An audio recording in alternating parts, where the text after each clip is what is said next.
Texas women's soccer had a date with LSU in the SEC tournament on Tuesday after a successful regular season and their first with the conference. It took just one season for Shohei Ohtani to win a championship with the Los Angeles Dodgers after they defeated the New York Yankees in a mistake-riddled Game 5 to take home their 8th World Series, and Texas swimming had a top 4 duel with the Indiana Hoosiers this past weekend. We talk all about this and even more right here on College Press Box. Good evening and welcome to College Press Box. My name is CJ Crowitz. Co-hosting with me is Gabriel Silva, who will join us shortly. We have an exciting show tonight, but before we get started this evening, we want to remind you that College Press Box is brought to you by Cap Metro, Austin's transit system. We connect you to work, school, play, and everywhere in between. Plan your ride to this weekend's game at capmetro.org. Number 21 ranked Texas women's soccer earned the 3rd seed in the SEC tournament. And joining us here, we have our analyst Nolan Clay on to talk about it and the matchup against LSU. I'll turn it over to my co-host, Gabriel Silva. Gabriel? Thank you, TJ. I'm joined with Nolan Clay, who returns to bring us more from his perspective of the SEC women's soccer tournament in Pensacola. Thanks for joining us, Nolan. Yeah, I'm excited to be on today, talk about some soccer after a really fun weekend. So yeah, let's get to it. All right, let's get into it. Going into tournament play, which teams are the biggest obstacles standing in the way of Texas winning the SEC tournament, and why can Texas beat them? Yeah, Texas heads into the tournament as the 3 seed, and while they absolutely cannot overlook their matchup against a good LSU squad in the quarterfinals, I do think their biggest obstacles in this tournament will end up being the 2 teams who finished higher than the Horns. Those teams are the number 1 seed Mississippi State Bulldogs and the number 2 seed Arkansas Razorbacks, who both beat the Longhorns this season. These 2 squads are obviously 2 of the best teams in the country, but they do their damage in different ways. Mississippi State is anchored by a stout defense that ranks number 1 in Division I in goals allowed per game, conceding about 0.2 of a goal per game.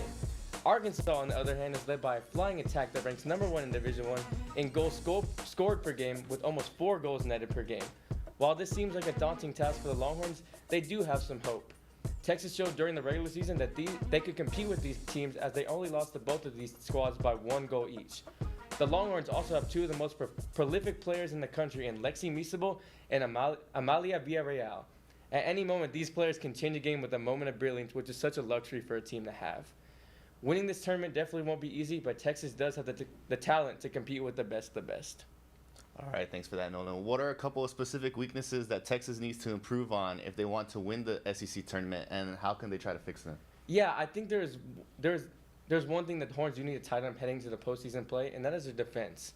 During SEC play, the Longhorns ranked 7th in the conference in goals allowed, with opposing teams netting 11 goals in 10 conference games. Now, don't get me wrong, those numbers are not astonishingly bad, but they're about middle of the road when it comes to the SEC play, and the Longhorns don't want to be middle of the road. They want to be at the top. If Texas wants these numbers to improve, they've got to change their game plan a bit. When it comes to tournament and knockout play, it's always about getting the win by any means necessary. This means that if Texas is winning later in the game, I believe they should consider setting up in a deeper, more defensive formation, making it harder for the opposition to score. It's never the prettiest sight in the world, but if it gets the job done, that's all that matters. Another small weakness I noticed about this Texas squad is how many times they've been caught offside. The Longhorns tallied the most offsides in the SEC this season with 60. While offsides aren't a huge problem, it is something Texas should be looking to fix. If the attackers can time a few of their runs just a bit more better, it can lead to a few more goals for this already prolific attack, which sure wouldn't hurt. And finally, Nolan, which specific player do you think will be the most important for Texas in this SEC tournament? Yeah, I'm actually going to throw a little bit of a curveball at you for this answer. I think most people would tell you that players like Lexi Misamo and Amalia Villarreal and Holly Ward will be the Texas' most important players in this SEC tournament. But I'm actually going to go with the Texas goalkeeper, Mia Justice.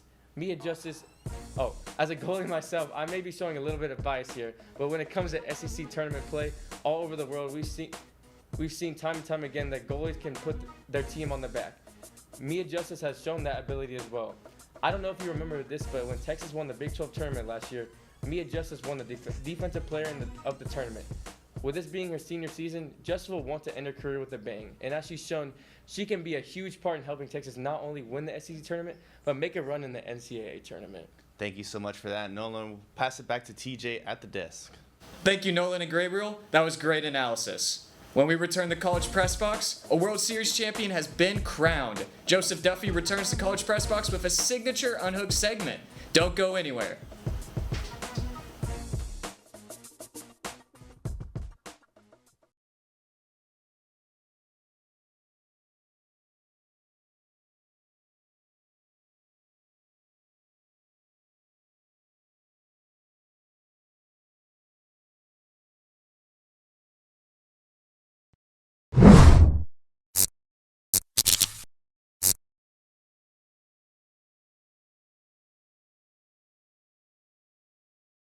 Welcome back to College Press Box. The World Series has concluded with the Los Angeles Dodgers winning their 8th title in franchise history. For more, I'll turn it over to Joseph Duffy. Yeah, thank you, Graybill. So glad to be back on College Press Box. As you mentioned, the Los Angeles Dodgers won their 8th title this past Thursday, defeating the New York Yankees 7-6 in a comeback victory at Yankee Stadium. In the Game 5 clincher, though the great Garrett Cole had a 5-0 lead on his side, defense would ultimately fail him in the 5th inning, with a comedy of errors, such as Aaron Judge dropping an easy liner in center, and then of course Anthony Volpe bouncing a ball towards third for a potential force out, and defensive miscommunication between Anthony Rizzo and Garrett Cole on what should have ended the inning with a goose egg easily. Now the Yankees would tie the game actually in the 5th, scoring 5 unearned runs with 2 outs. Now with some critics calling this moment possibly the worst inning ever played in World Series history. Giancarlo Stanton's sac fly would bring the Yankees back in front in the following inning, but the Dodgers, who have not been known for their scrappiness before this season, would dig deep with their gritty style of play, and it would be a bases-loaded opportunity against Luke Weaver, where Gavin Lux would force a sac fly of his own to tie the game at 6. And then it would be a catcher's interference that would be called on Yanks catcher Austin Wells, loading the bases again, and in future Hall of Famer Mookie Betts, who would lift another sac fly to give the Dodgers their first lead of the night at 7-6 in the 8th. And what was one of the greatest stories of the Fall Classic, Dave Roberts would then call on Walker Buehler to close the game. Buehler, who was riddled with injuries in the past 2 seasons and just barely made the postseason roster, would shut the lights down in the Big Apple. Buehler, in his post-game interview with Ken Rosenthal, would reference how Dodgers haters had tried to invalidate LA's 2020 title, which famously came during a 60-game COVID season. And as one of the longest tenured Dodgers, he would tell Ken Rosenthal, everybody talks crap about 2020 and whatever, but they can't say a whole lot about it now. Well, Walker is now a 2-time World Series champion. However, while Buehler is a 2-time champion, that leaves me frustrated with someone that is not. Walker Buehler has been a member of the Dodgers since 2017, but the best pitcher of this generation, Clayton Kershaw, competed in his 17th season with Los Angeles this year, albeit with more injuries that left him off the postseason roster. Now, while Kershaw had been sidelined since August 30th and still is under contract with the Dodgers, he will not officially be a 2-time World Series champion because of him not being on the 26-man postseason roster officially. Now, I question why the MLB still must do this, because in the NFL, if you were injured and placed on the injured reserve for the remainder of the season, you were still a champion. And if your team wins, and likewise also for the NBA. Now, we have seen this familiar circumstance happen in the past with Ronald Acuna and the World Series champion Braves, who tore his ACL and sat in the dugout for the rest of the season. And just last year as well for the Texas Rangers, as Jacob deGrom would also have to exit the season prematurely, eventually having Tommy John surgery, but also being left off of that same 26-man postseason roster and not securing his first World Series championship next to his resume. Now, all of these players, Kershaw, deGrom, and Acuna, did and will receive their signature hats, shirts, and rings that come with the World Series. But why in 2024 must tradition still leave such a stain such as this in the game of baseball? I would hope that one day this rule would be changed, as it is difficult enough to make it to the show, let alone win baseball's most prestigious prize. And finally, I'd like to touch on the impact of this historic World Series. This was the 12th time that the Dodgers and Yankees would meet in October, and ended up being the most watched fall classic in the United States since 2017, with superstars such as Shohei Ohtani, Freddie Freeman, Mookie Betts, Garrett Cole, and Aaron Judge. This series was primed to make some noise, and it did, as this was the most watched fall classic in 7 years. An average of 15.8 million people in the U.S. viewed the World Series across all of Fox's platforms, an increase of 67% from last year's matchup between the D-backs and the Texas Rangers. Viewership by people between the ages of 18 and 34 increased by a staggering 101% also from last year. Now, the thing that I find funny is that people complained about last year's World Series being boring with 2 teams that didn't have much baseball history. And then the following year, the pennant winners are 2 of the most historic franchises in American sports in general, with some of the biggest worldwide fan bases. And people still complained, because of the endless pockets and aggressive front offices that are hallmarks of these organizations. Now, it is no secret that there is no salary cap in MLB, and that, of course, bothers fans of small market franchises that have almost no chance to afford big players. However, for example, Larry Dolan of the Cleveland Guardians is the fourth richest owner in the league, but is notoriously cheap in free agency, as the Guardians, once again exceeding expectations, reached the ALCS, being 23rd in MLB in payroll. The same also applies to men like John Fisher, who have also inherited a boatload of wealth and has headed the development of young stars in Oakland, only to let them leave once it's time to pay up.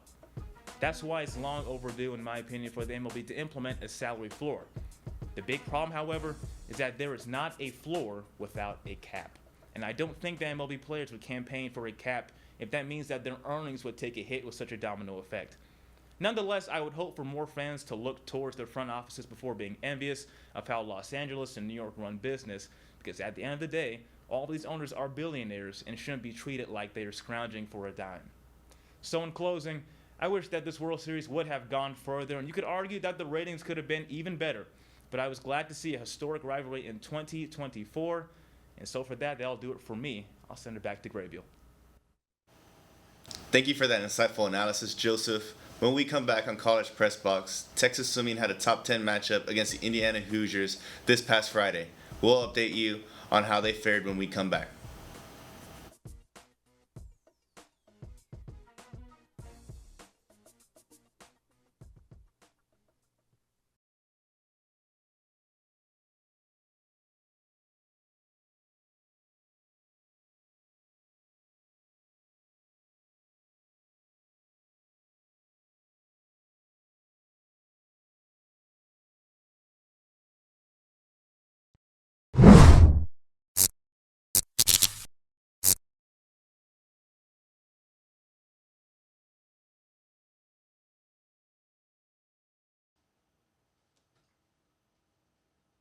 Welcome back to College Press Box. Texas Swimming competed in a top 10 matchup against the Indiana Hoosiers this past Friday. Let's send it over to TJ to let us know what transpired. TJ? Alrighty, I'm glad to be with Colin Flickinger, a former competitive swimmer himself. How you doing, Colin? I'm doing great, TJ. Glad to be on. Well, I'm glad you're here to talk some Texas swim and dive today. Texas has started the season hot with 2 ranked wins already under their belt. It's kind of normal for them with their prestigious experience in college swimming, but what is different this year? Well, this season, Texas hired new head coach Bob Bowman from Arizona State after Eddie Reese, who was arguably one of the greatest coaches ever, retired. With Bowman came a whole lot of new transfers and freshmen, including multiple Olympic medalists, including gold medalists. With the new season, the Longhorn men look to maintain their streak of 45 consecutive conference titles, all of which were won under Eddie Reese. However, the SEC has a much higher quality of competition than the Big 12, now in the SEC, with Florida, Georgia, and Tennessee all being top 10 in the swim coaches poll. That said, both men and women won big last week against LSU in Baton Rouge. Now, let's talk about Friday's meet. The meet had a different scoring than usual, with morning having a traditional style meet with the men and women both facing their Indiana counterparts respectively. However, at night, there was a combined meet independent of the morning results between the two teams, where the scores from both men and women would be added up at the end for one final score. Texas men would actually edge out in the morning a win over Indiana, who was rated number 4, 97-89. And the women would dominate come during the morning at 123 to 63. Come nighttime, the result of the combined meet would end up being a Longhorn blowout, winning 212 to 105 with a record number of fans in attendance at 1,263. Surely impressive showing from them. Let's dive into a little bit more of the men's swim and dive team for Indiana, who was ranked number 4 nationally going into Friday's meet. But firstly, how did the Longhorn men stand up to the challenge, and who looked the best for the Horns? Well, the men had a great day in the water, with very impressive races all around, but there's a few of them I want to highlight. In the 1650 or 1 mile freestyle, senior David Johnson beat 2023 NCAA champion Zelon Sakarni with a time of 8 minutes 39.25 seconds, which is the second fastest time in school history. Rex Maurer came in third. Sophomore Logan Walker placed first in the 200 butterfly with a time of 1 minute 41 seconds, 0.7, the 9th best time in school history. The men also got a clean sweep in the 400 individual medley, Maurer first with a 3 minute 40 second, 0.9, 7th best time in UT history, Landon D'Ariano in second, and Ben Sampson in third. The men also achieved a 1-2 in the medley relay after a false start from Indiana's A relay. Paris 200-meter backstroke gold medalist Hubert Kos won the 100 butterfly with a 44.93 second time, which is the sixth fastest time in NCAA history. He also ended up getting the fourth best time in NCAA history in the 200 individual medley with a 140.51. Lastly, Olympic trials team member Nate Germain-Pré won the 100 breaststroke with a time of 51.6, which was the fourth best UT time ever. Wow. So it looks like the men's team pretty much dominated that entire meet. Yep. But let's hear about the women's team. How did they fare, and who stood out for them? Well, in their meet against number 6 Indiana, they absolutely dominated with even more impressive performance throughout the day. Emma Sticklin broke the program record with for 100 butterfly with a time of 49.62 seconds. On top of that, she ended up breaking the pool record for 200 butterfly with a 149.99. Her third sub 150, of which there are only 8 in NCAA history. She now has the most out of anyone in NCAA history as well. Redshirt freshman and Olympic trials team member Jillian Cox broke the program record for the 500 freestyle with a time of 4 minutes 34 seconds .41. Freshman Piper Enge won the 200 breaststroke with a 2 minute 9 second .27 and the 100 breaststroke at 59.26 seconds. Paris Olympian and silver medalist Erin Gemmel got her first individual win in the 200 freestyle. The DMV native's time was the fourth fastest in school history. And the 200 women's freestyle relay of Grace Cooper, Emma Sticklin, Abby Aarons, and Ava Longi combined for a 1 minute 26 seconds .5, which is the third best time in school history. And to close the night out, the 400 mixed gender relay freestyle of Camden Taylor, Luke Hobson, Emma Sticklin, and Erin Gemmel won by over a second, just to cap off a great day of swim from the Longhorns. Yeah, seems like a lot of names that stand out for the Longhorns men and women's swim and dive team. Colin, thank you so much for coming in here and talking about women's and men's swim and dive. Gabriel, I'll send it back to you at the desk. Thank you so much, TJ and Colin. When we return to College Press Box, we'll take a look at the past week in Longhorn sports and look forward at what's to come. Stick around with us on College Press Box.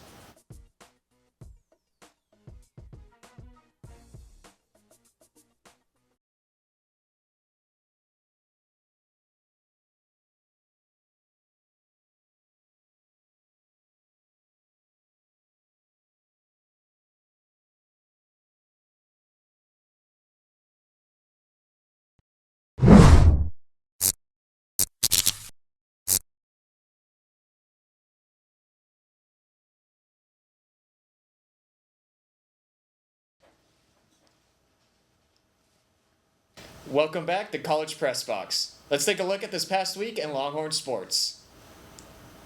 Number 9 ranked volleyball dropped their third consecutive 5-set match on Sunday against the Oklahoma Sooners, losing 3-2. Texas went up 2-1 in sets before failing to pick up another and eventually falling in the 5th set, 15-9.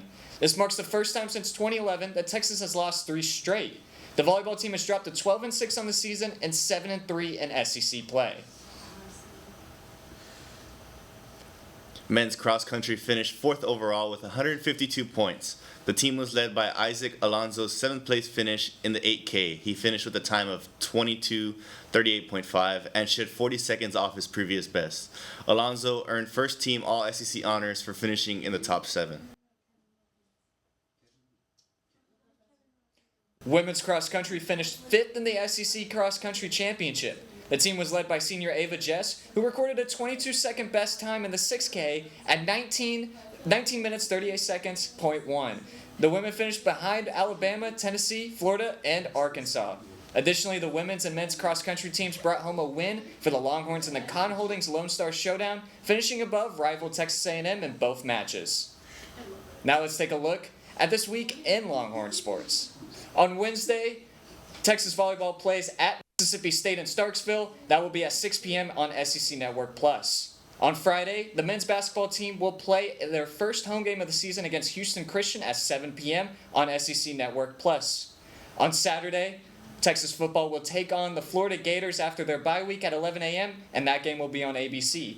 And on Sunday, women's basketball will play the Southeast Missouri State at 6 p.m. on SEC Network Plus.